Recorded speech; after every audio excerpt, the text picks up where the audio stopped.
And it's Rising Live, episode 351. As I have mentioned many times on the program in the past, I do not believe in coincidences. I know it seems like we live in a somewhat random and chaotic, dare I say, chaotic universe with my chamomile tea. Brian, backstage, and I have had a transcendental conversation. I had a good feeling about this Brian character.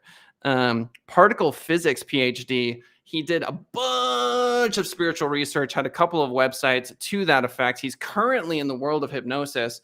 He's got that sort of Zen vibe to him. You are going to absolutely be thrilled to bits to hear what he has to say.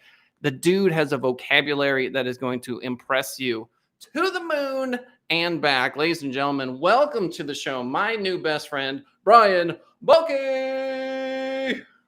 Hey, Kellen, thank you for that introduction, and it's a pleasure to be with you here today.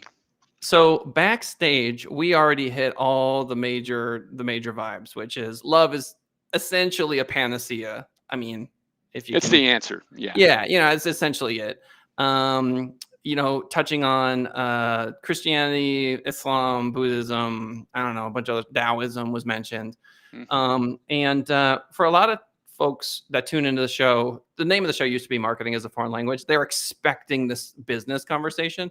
And what ends up usually happening is a profound conversation about the nature of suffering and reality and, this incarnation and et cetera. And those two things in my world don't get enough love together. Entrepreneurship and what we just mentioned, spirituality, for lack of a better word. So talk to me about the intersection of those two things. Well, entrepreneurship is about trying to acquire resources. Okay. And we tend to focus on the material aspect of that. But the fact of the matter is that whatever you do in the material plane with your body and with your intentions has a spiritual aspect to it. You're projecting your will into the future and trying to create a reality. And there's a couple of ways of going about doing that. And, there are people now who work as entrepreneurs in the financial industry and they never interact with other people. They're just interacting with money. So I don't know whether that's the kind of vibe that you tend to encounter, this intersection between entrepreneurship and spirituality, or not. Does that match the people that you think you're speaking to here? Oof. I mean, I think the projecting your will into the future is a beautiful way of describing entrepreneurship in general. And this sort of trap that people can fall into where they go, oh, I projected it and then it came true. And then there's this obsessiveness that comes with that, especially when the whole culture rallies behind what you just did. Right. I feel like projecting things into the future, it's like, yeah, it's a power, but it's not godlike power. And I think a lot of people have that sort of fantasy of just projecting whatever they want and instantly getting it. My son, for example, I think it's a very human thing to want. There's something called creative mode in Minecraft where you can just fly around and you can like manifest whatever you want. And he's like, why isn't life creative mode, Dada? Right. So the thing is that the answer there is you can project your will into the future. Okay. But if everybody's projecting their own private will into the future, what you have is conflict and you have resistance. Okay. So if you want to succeed in that creative process, what you do is you have to couple your will to what other people are receptive to.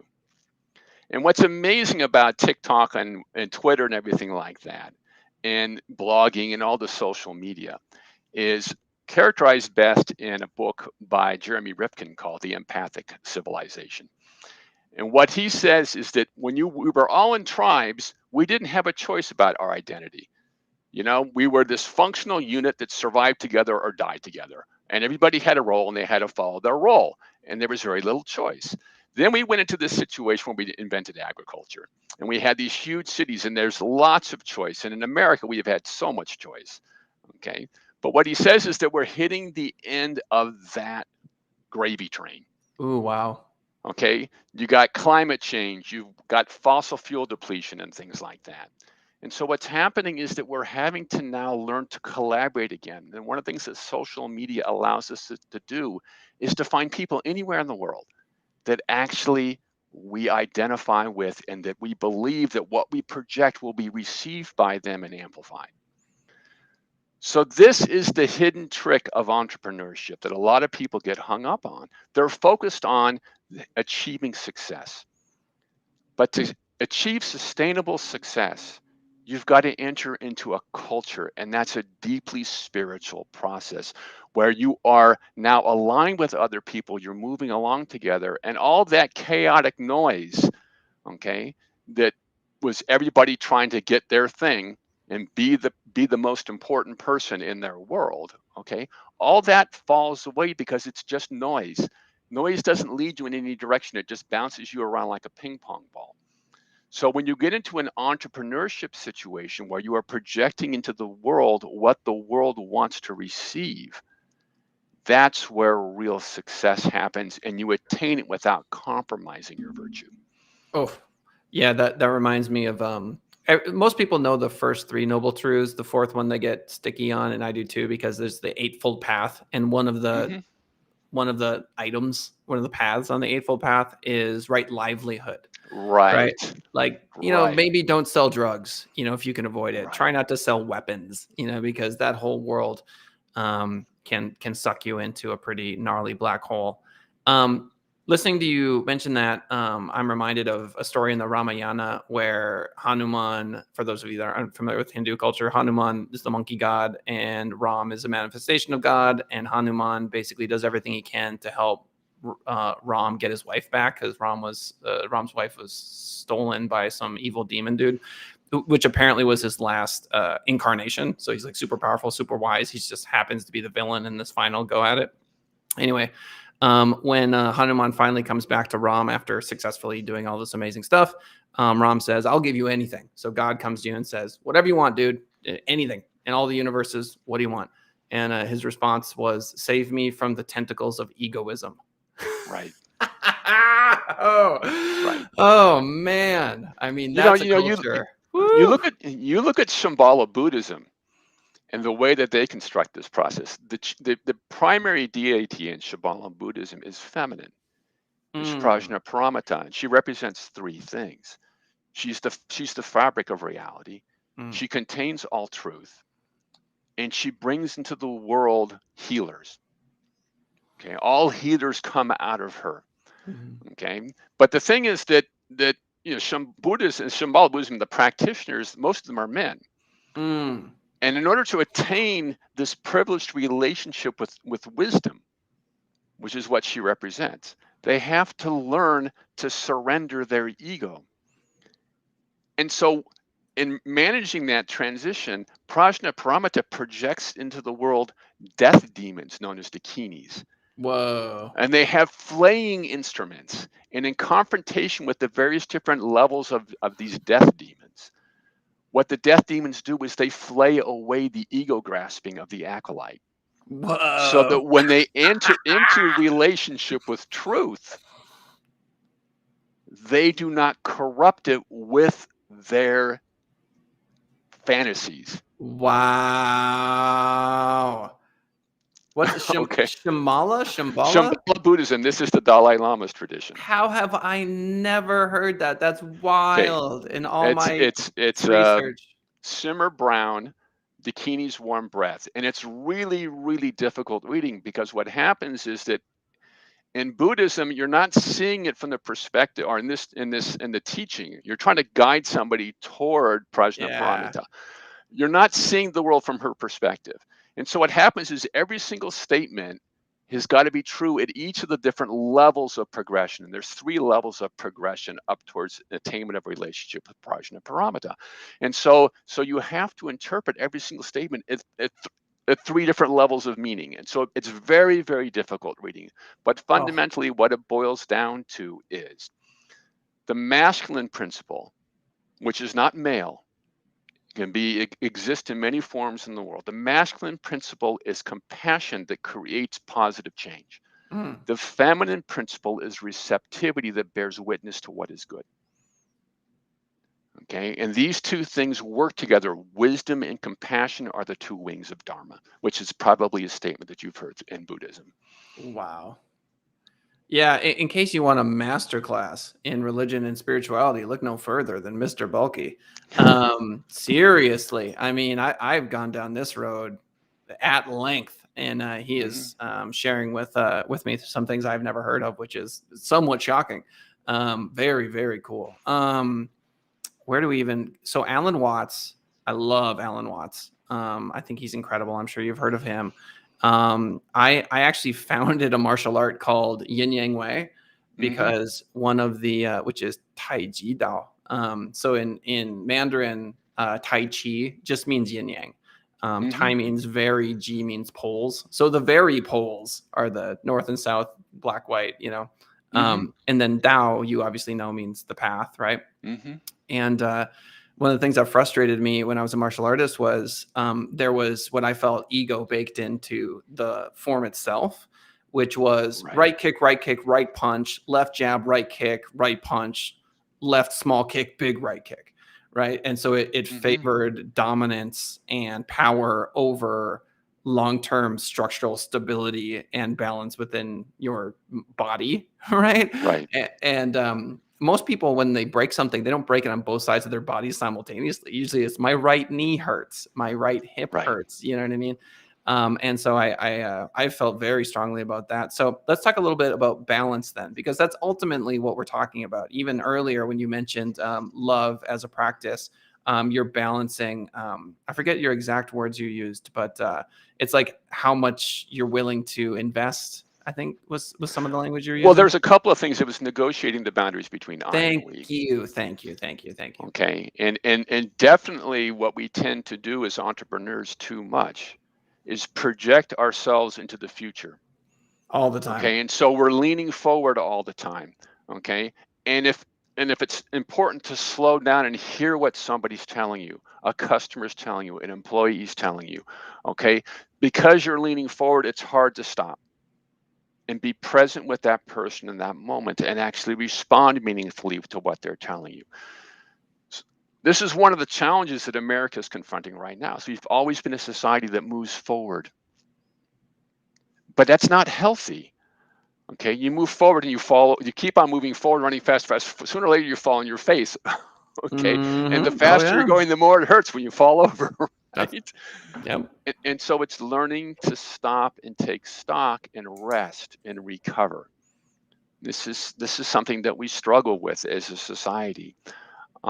So I think that it's really important when you feel like there's too much, what you're doing isn't working. Okay, is to come back into that place of rest. And I use the metaphor of peace. And this is one of my favorite inductions is a peace induction. And what we do is we look at the two sounds because peace is a really simple word. There's Mhm. P and S in it, right? Mhm. Mhm. And P is about inner gentleness. It leads toward inner gentleness, where you're conserving energy. You're not pushing yourself too hard, because when you're pushing yourself, you're fighting against resistance, internal resistance in your body. You're burning up energy with internal tension.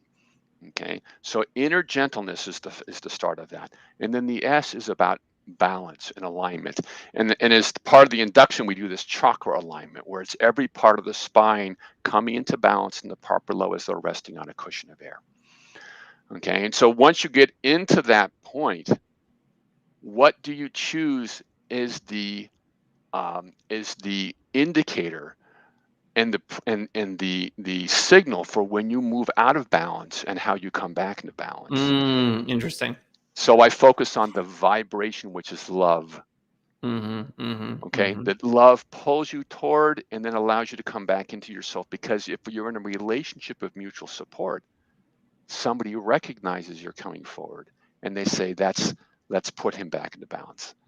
Okay, let's put Kellen back into balance. And this is what you do for each other, is that you explore possibilities.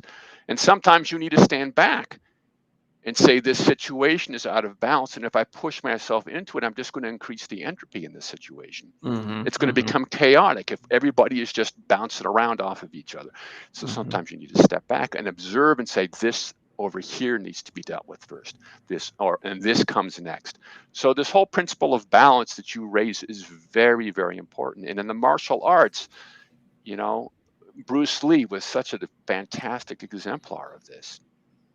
And I think his was a great loss to society, you know, that his personal journey, and the fact that the way that he did martial arts was about being fluid, being in balance, reacting in the instantaneous moment to what the other person was doing, and actually reading them and being able to see how they were out of balance, and using that lack of balance in the other person in order to attain success.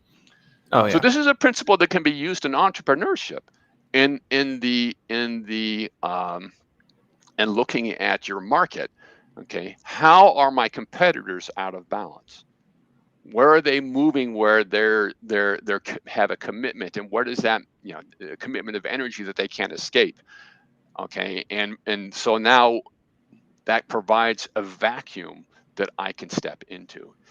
So the principle of Mm. balance is very important in terms of being aware of what's going on around you. Same thing with your customers. Okay, how are they out of balance? How can I fulfill their need and allow them to come back into balance? What they're going to remember is not just, hey, I bought this dress here and my friends liked it. Okay, but I felt really good when I left that place, and I want to go back there because I feel good. Oh yeah, yeah, for sure. Three things. I like to think of politics as a body. So people Hmm. get, in my opinion, and I don't think this is a popular opinion, and no, I'm not a centrist. Is they like I see the left and right political parties as legs on a body, right? And they Hmm. bear weight for a certain amount of time, and then they, you know what I mean? It's left, right, left, right, right, left, right, right, right, left, left, right. You know, and that's how we move around, right? Hmm. Is letting the different parties do their thing. And so for me, it's red team, blue team, you know, but we're all just the same people. And there's an energy that can be developed in understanding that tension and playing with that tension. And I think you can love that. It's like it reminds me of two fighters who hug after just Hmm. beating each other Right. senseless, you know. Right. And then chess has been solved, right? Chess is an easy game. You just move all your pawns up to like the fourth and fifth rows, Hmm. and then just move your horses around, move the knights around. Just don't kill each other. Very easy. Just move the Yeah. pieces around, no problem. And then quit when you're done. Nobody dies. It's fine. That's the perfect game of chess. Piece of cake. Just don't kill each other. But it's very boring. And Right. so that's why I think the universe is so gorgeously constructed. Is it's like it understands that the stakes have to be high for it to be interesting. So here's mortality. We're going to introduce mortality because creative mode in Minecraft gets boring. The kids don't want to play that all the time. They want to play it sometimes, you know, but then Hmm. they want survival mode where there's, you know, you got some stake in the game and it's a little rough and you can die and you can lose things and you got to pay more attention. And so I do believe that after we die, we enter some sort of creative spiritual mode sort of thing. But and Hmm. right away, it's the best thing ever. Oh, it's amazing. It's just everything you've ever wanted. And then it gets old, just like anything else. And then you're like, you know what? I actually kind of want to go back to that other mode again. And then the last thing I'll say is there are 9 black belt forms in Taekwondo, right? Hmm. And the eighth. Okay, so we're talking like 0.000000001% of Taekwondo practitioners ever get to eighth dan black belt. Like you have to dedicate your life to it, right? It's called Hansu, and I have a friend named Hansu. He's born in Wisconsin. Parents are from Korea. Great dude, incredible. He practiced Tai Chi his whole life. And I said to him, you know what? I just found out that your name literally means acquiesce. It's the eighth dan form in Taekwondo. And he spent his entire like entrepreneurial career and martial arts career playing with the element of water. And he's literally named Hansu. Like it's Hmm. just this, it's gorgeous. And he's like, you are the only white dude who's ever figured that out. Like all the Korean people know because it's part of the culture. But Hmm. so that was really flattering to hear from him. And he's an incredible entrepreneur. I don't have a question for you. Well, I'm just going to respond to one thing that you said, and this is about death. Okay. So in the Christian, when you go to the book of Revelation in the Christian epistemology, okay, and apocalyptic teachings, the seals on the scroll with the writing on both sides. This is the scroll of the knowledge of good and evil. Mm. Okay, and there's 7 seals on it, and there's this lamb which looks as though it's been slain. It's cut off from love. When you go to Eden, and it says that God breathed His Spirit into Adam, making him a living creature. This meant that love entered into humanity, and the reason that the lamb looks as slain is because he's cut off from love. Okay, to go out into the world to teach the angels to surrender their selfishness. And the 7 seals are 7 forms of selfishness. And the 4th one is death. And you go to the Greek mythology, and in Hades, you have all these people like Sisyphus and other people. Sisyphus is rolling this rock up a hill, and he almost gets to the top, and it rolls over him. He's got to go back and try again. Okay, he has no clear clue that right next to him is a guy who's trying to drink water out of a stream. And every time he stoops over, the water drops and he can't get to it. Okay. Death cuts us off from those that we love. And this is why it's painful. It's like it likes to collect people and own them, these personalities. Okay. Wow. And so it's completely an illusion. And so what happens when Jesus says, not even the gates of Hades will stand against me? The process there was he goes up on the cross and he says to death, come and get me. Right. And death comes to take him, and the Son says Jesus gets it. He's surrendering himself to the salvation of humanity and redemption from death. And so when it says the sun went dark, that wasn't an eclipse. That was the sun pouring its light through Jesus to light the shadows of hell, so that everyone trapped in death's grasp would see the way out, and that the way out was love. That's right. So the thing is that the reason that we fall into death is because of our selfishness. We're trying to hang on to ourselves, and death provides us this relief. You can still continue to be who you are. I will protect you. And this is the illusion that we have. And the whole process of spirituality and spiritual teaching, religious teaching, and the great avatars is that gets to be really boring, being who you are. Okay? Surrender yourself to love and relationship with other people. Because what happens is the way that this reality is constructed, none of us is God. We all need the gifts that others bring into the world to complete our experience of life. Life is only meaning when we give and take to create something which is greater than the sum of the parts. And this is always done through love. And what love teaches us is patience, kindness, non-judgmentalism. Okay, to wait for the right moment to bring our gifts to be received by the world, instead of trying to push them out into the world all the time. Yeah, I really wish there would be some more flexibility on people's opinions of Jesus in particular. I feel like, for a lot of folks, it's all or nothing. And I feel like the church has done a lot to make that sort of the vibe, is like, you're all in or you're not at all. And that's so sad to me, because I feel like there's so much nuance in that story. And the way you described it is a really strong way of describing it. And I think I'm not sure I've heard a better way of it being described. So kudos to you on that. Literally people, they, like, you even say the word Jesus and they're all like, yay, or they're like, ooh. Right. And to me, it's like, it's his name is such a powerful word still all these years later. Well, the challenge there, and I spent most of my adult life seeking to try to rescue Christianity from its institutions. The challenge is the same challenge that the priest faced, which is that the judge, and in his time, the judgment passed upon pastors is the behavior of their flock. And they actually have no control over the behavior of their flock. What happens is you have to get each member to surrender to the Holy Spirit and be guided by the Holy Spirit. Jesus didn't write a gospel. He sent his people the Holy Spirit, and every person has an individual relationship with the Holy Spirit. But what happens is we judge religious leaders based upon the behavior of their flock. They have no control over that. So what they do is they get forced into a position where they try to dictate behaviors. And they end up going down a road which creates enormous resistance, because every person is individual. Every person is on their own journey. And every person is unique, and there is no set of laws which meet and serve the needs of each person individually. Only the Holy Spirit can do that. The Beatitude says, "Blessed are those who are poor in spirit, for theirs is the kingdom of heaven." What that means is the kingdom of heaven is the kingdom of love. The poor in spirit choose to rest and wait for love to bring them what they need. And so they're joined in relationship to other people that satisfy what's missing. They give them what's missing inside of themselves. And so there's inevitably a situation when any person sets themselves up as an authority over the Holy Spirit. This is the one unforgivable sin in the New Testament, is to blaspheme against the Holy Spirit, to put yourself over and above it.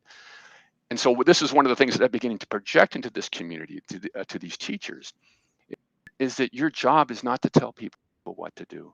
Your job is to introduce them to the Holy Spirit. Okay? And it Well, starts to and love stops there. ultimately.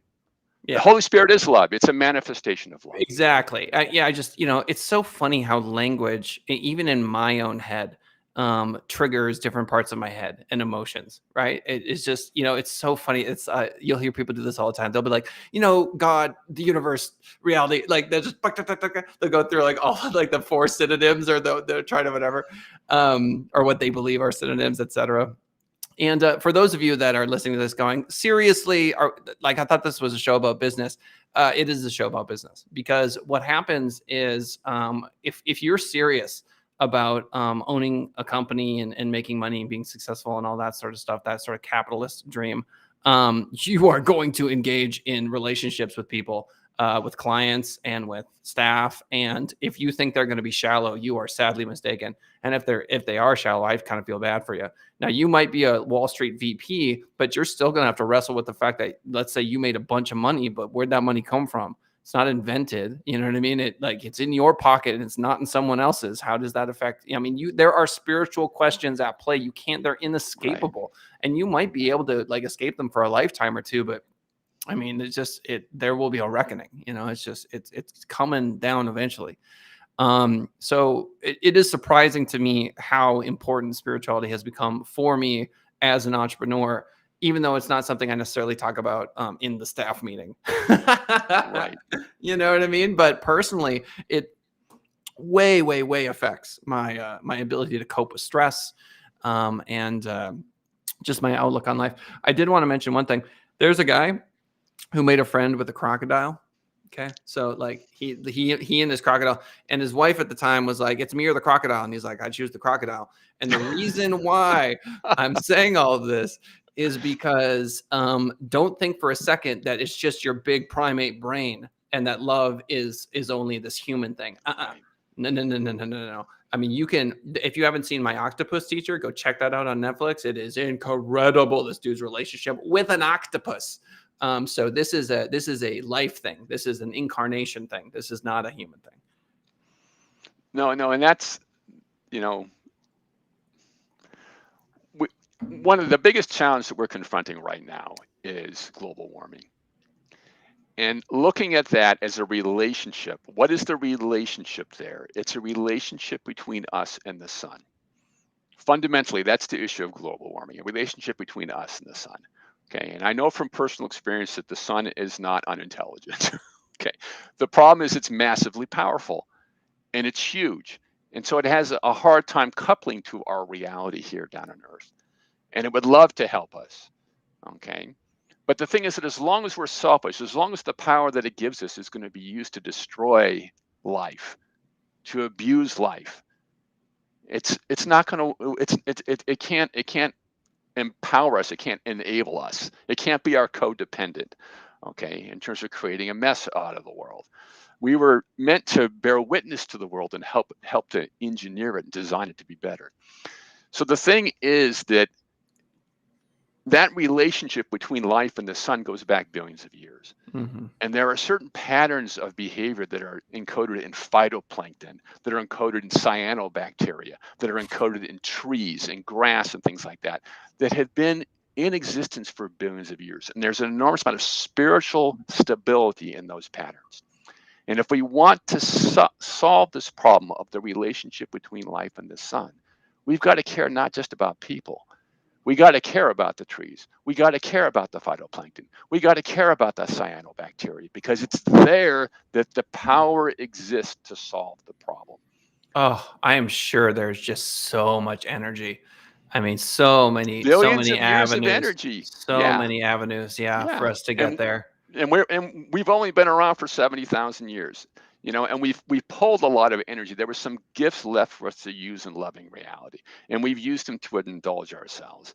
And so we're at this teachable moment, okay? And you see this with children. You give them toys and tell them that they can, and they want to stay up all night long, okay, and Mhm. play the video games and everything like that. And then they feel terrible the next day, or they Yeah. don't eat and they feel terrible. They collapse on the floor. You find them, melting down. And so you say, then why did this happen? And you teach them. And this is kind of the point that we're at right now, is that Mhm. we need to think about the consequences of our actions. And that's not just a matter of analyzing them, it's a matter of feeling them in our hearts. Okay. Going and sitting with a tree and feeling it in your heart. And when I do this, there's just thousands and tens of thousands of years there, and this enormous patience. There's a guy named Buhner who wrote a book called The Lost Language of Plants. And what he says is that when a Mm. wounded animal goes and sits underneath a bush, the bush changes its chemistry to produce What? substances that heal the animal. I did not know that. Yeah. You I knew know, this whole fungal, I always forget the word, and you probably know because you're Mr. Vocabulary, but I just put you on the spot. But it's the network of root structure, right. I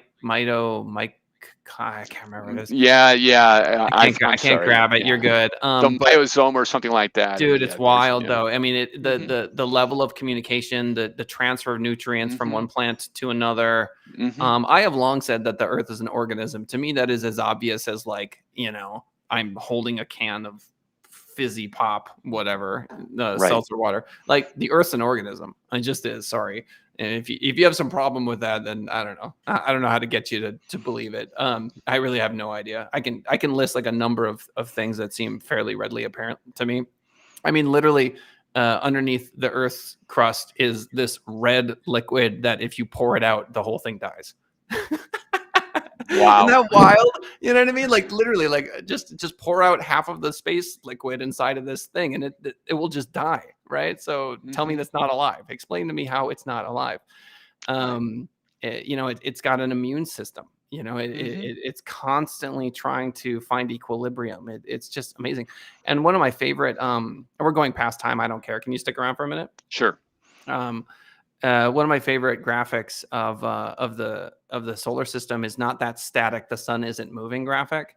hmm It's the don't forget the sun is moving at 500,000 miles per hour through hmm space. I mean, hmm that thing's flying. We're on a space cruise. Right. We're going somewhere. You know what I Right. mean? And the guy who was talking about the space cruise is thousands of miles away.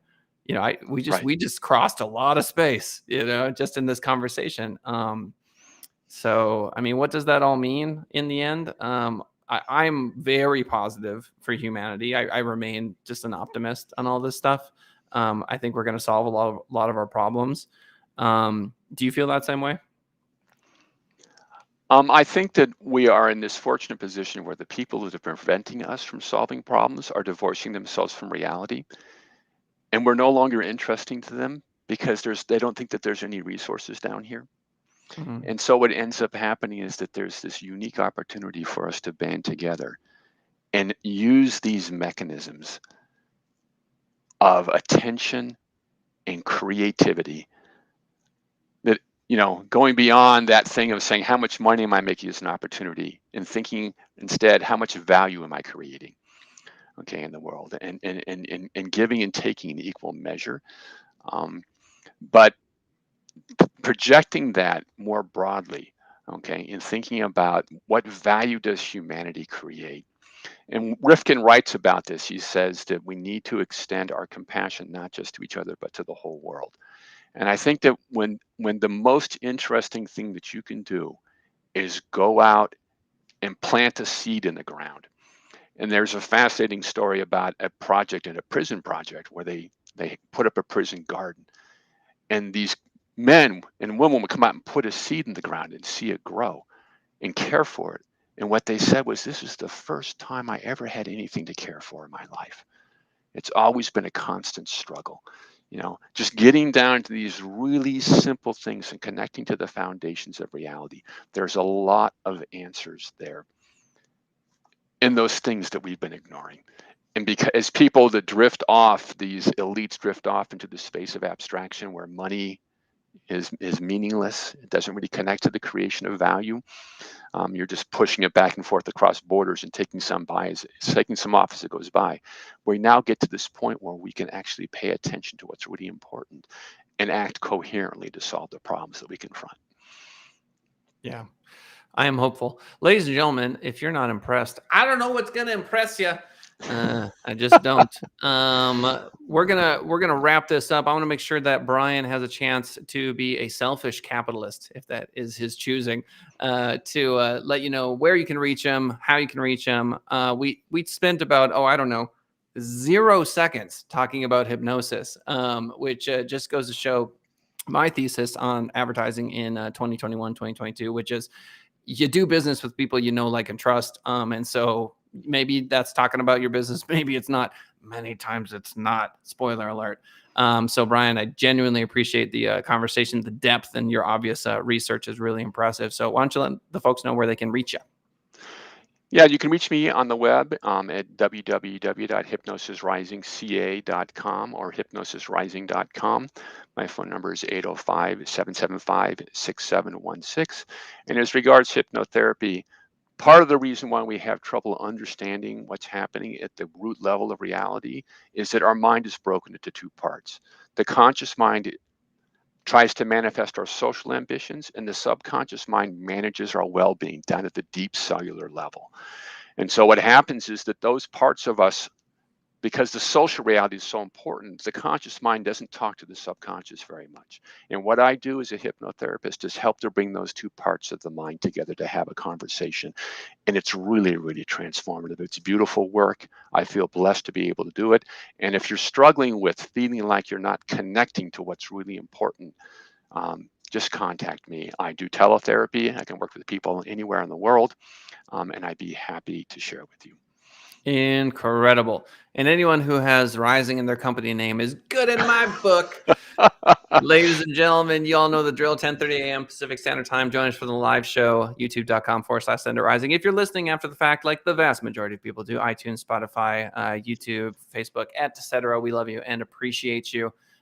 We will see you all for Monday's episode. I'm out tomorrow, but special shout out to Brian Balke for killing it on today's show. And we'll see you all later. Kellen, thank you for the framing and thank you for guiding this whole conversation. Goodbye, Yes, my sir. friend. Bye, guys.